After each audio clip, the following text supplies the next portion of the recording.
Hello friends, अस्सलाम वालेकुम and welcome to reality stories. दोस्तों, इटली में 1998 से 2004 तक एक गैंग ने दहशत मचाई हुई थी। इस ग्रुप का नाम बीस्ट ऑफ सेटन था। ये सीरियल किलर्स थे जो शैतान के लिए लोगों को कत्ल करते थे। कहते हैं कि इन लोगों ने कम से कम 18 लोगों को कत्ल किया था, क्योंकि ये गैंग शैतान का पुजारी था। ये शैतान के लिए लोगों की बलि चढ़ा रहे थे। इनकी वजह से इटली में एक पैनिक फैल गया था। दुनिया में आपको बहुत सी ऐसी कहानियां सुनने को मिलेंगी। अमेरिका में 1979 में एक ऐसा ही शैतानी गैंग ऑपरेट कर रहा था। ये लोग औरतों को कत्ल करते थे, क्योंकि इनकी नजर में ये शैतान के लिए इंसानों की बलि चढ़ा रहे थे। एक ऐसी ही कहानी मैं आपको इस वीडियो में सुनाऊंगा, एक लड़के की कहानी। दोस्तों, ये 6 साल पहले की कहानी है। 1 जुलाई 2020 को बर्तानिया की पुलिस लंदन में एक घर के सामने मौजूद थी।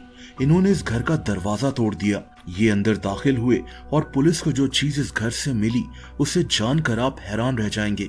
इस घर में एक कागज मौजूद था। ये एक कॉन्ट्रैक्ट था, शैतान के साथ कॉन्ट्रैक्ट। ये कॉन्ट्रैक्ट एक लड़के ने किया था, दानियाल हुसैन ने। ये कॉन्ट्रैक्ट इसने खुद बनाया था। इस कागज पर लिखा था कि दानियाल शैतान के लिए हर 6 महीने में कम से कम 6 लोगों को कत्ल करेगा। ये सिर्फ औरतों को टारगेट करेगा। इस कॉन्ट्रैक्ट पर एक शैतान का नाम भी लिखा हुआ था, लूसीफ्यूज रोफोकेल। शैतान की पूजा करने वाले लोग मानते हैं कि ये शैतान जहन्नुम की हुकूमत का इंचार्ज है। यानी दानियाल हुसैन ने एक शैतान से खुद से मुआहिदा किया हुआ था कि ये लोगों को कत्ल कर कर शैतान के लिए इनकी बलि चढ़ाएगा। इसके बदले शैतान दानियाल को कई मिलियन पाउंड्स की लॉटरी जितवाएगा, दानियाल को पैसा और ताकत दिलवाएगा। ऐसा दानियाल समझता था। इंसान लालच में किस हद तक गिर सकता है, गुमराह हो सकता है। ये लड़का दानियाल हुसैन ऐसा ही था। दोस्तों, इस कॉन्ट्रैक्ट के आखिर में इस लड़के ने अपने ही खून से अपना नाम लिखा था, एक तरह से अपने दस्तखत किए थे। इसने एक जगह छोड़ दी जहां शैतान ने साइन करने थे। दोस्तों, ये लड़का दानियाल एक पढ़ा लिखा लड़का था, 4 बहन भाइयों में सबसे बड़ा। इसने ए लेवल्स किया हुआ था, लेकिन इसके पड़ोसी बताते हैं कि इसके घर का माहौल अच्छा नहीं था। दानियाल अक्सर घर से बाहर रहता था। ये अकेला घूमता फिरता रहता था। इसके वालिद का नाम कमाल हुसैन था। ये दानियाल के लिए बहुत परेशान रहते थे। इनको डर था कि दानियाल गलत सोहबत में ना पड़ जाए। इनका खदशा ठीक था। 2017 में जब दानियाल 15 साल का हुआ तो इसे बर्तानिया की हुकूमत ने एक काउंटर एक्सट्रीमिज्म प्रोग्राम में डाल दिया। इसकी वजह यह थी कि दानियाल अपने स्कूल के कंप्यूटर्स पर दहशतगर्दी से रिलेटेड चीजों को सर्च कर रहा था। लेकिन दोस्तों, दानियाल का जहन किस तरफ जा रहा था कोई सोच भी नहीं सकता। ये लालच में अंधा हो रहा था और तभी इसको लगना शुरू हो गया कि शायद अगर ये शैतान की पूजा करेगा, शैतान को खुश करेगा, तो शैतान इसको दौलत और ताकत दे देगा। और फिर क्या हुआ, ये कहानी बहुत अफसोसनाक है। दोस्तों, इस तस्वीर में आपको 2 बहनें नजर आ रही हैं, बीबा और निकोल। 6 जून 2020 को ये 2 बहनें लंदन के एक पार्क में मौजूद थीं, फ्राइंड कंट्री पार्क। इस दिन बीबा की बर्थडे थी। ये 2 बहनें इस पार्क में बर्थडे सेलिब्रेट कर रही थी, लेकिन ये कहाँ जानती थी कि एक लड़का इन पर नजर रखे हुए है।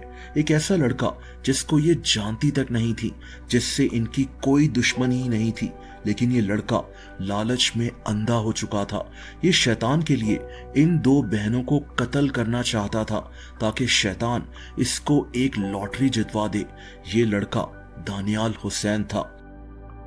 दोस्तों, इन बहनों ने अपने दोस्तों के साथ इस पार्क में बर्थडे सेलिब्रेट की।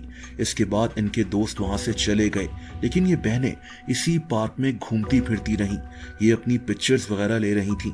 इस वक्त रात के 1 बज रहे थे जब दानियाल ने अचानक इन बहनों पर छुरी से हमला कर दिया। इसने बीबा पर छुरी के 8 वार किए। ये लड़की उसी वक्त मर गई थी। इसकी बहन ने मुकाबला करने की बहुत कोशिश की, लेकिन दानियाल ने इस पर छुरी के 28 वार कर कर इसको भी मार डाला। दोस्तों, इसके बाद दानियाल ने इन बहनों की लाशों को पास ही दरख्तों में छुपा दिया। ये वहां से भाग गया। इसकी नजर में इसने शैतान के लिए 2 लोगों को मार डाला था। अगले 36 घंटों तक इन बहनों की लाशें भी पुलिस को नहीं मिल सकी, लेकिन जब ये लाशें दरियाफ्त हुई तो पुलिस इनकी हालत देखकर हैरान रह गई। पुलिस जानती थी कि किसी जुनूनी इंसान ने ही इन बहनों को कत्ल किया है। पुलिस अब इस कातिल तक पहुंचना चाहती थी। पुलिस के पास यहाँ एक अहम सबूत भी मौजूद था, वो छुरी जिससे इन बहनों को कत्ल किया गया था। दानियाल वो छुरी वहीं छोड़कर भाग गया था। दोस्तों, तकरीबन 3 हफ्तों तक पुलिस इस केस पर काम करती रही। आसपास की सीसीटीवी फुटेज चेक करना, लोगों से पूछताछ करना। पुलिस इस केस पर हर एंगल से बहुत ध्यान से तफ्तीश कर रही थी। पुलिस को एक सुपरमार्केट से दानियाल छुरियां खरीदते हुए भी दिखाई दिया, बिल्कुल वैसी छुरियां जो इन बहनों के कत्ल में इस्तेमाल हुई थी। दोस्तों, उस छुरी पर दानियाल का डीएनए सैंपल भी मौजूद था।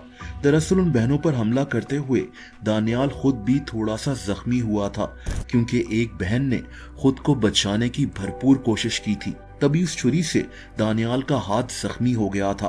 पुलिस को पहले ही दानियाल पर शक था, लेकिन जब इन्होंने उस छुरी से डीएनए गैदर किया और इस डीएनए को दानियाल से मैच किया तो ये डीएनए मैच कर गया।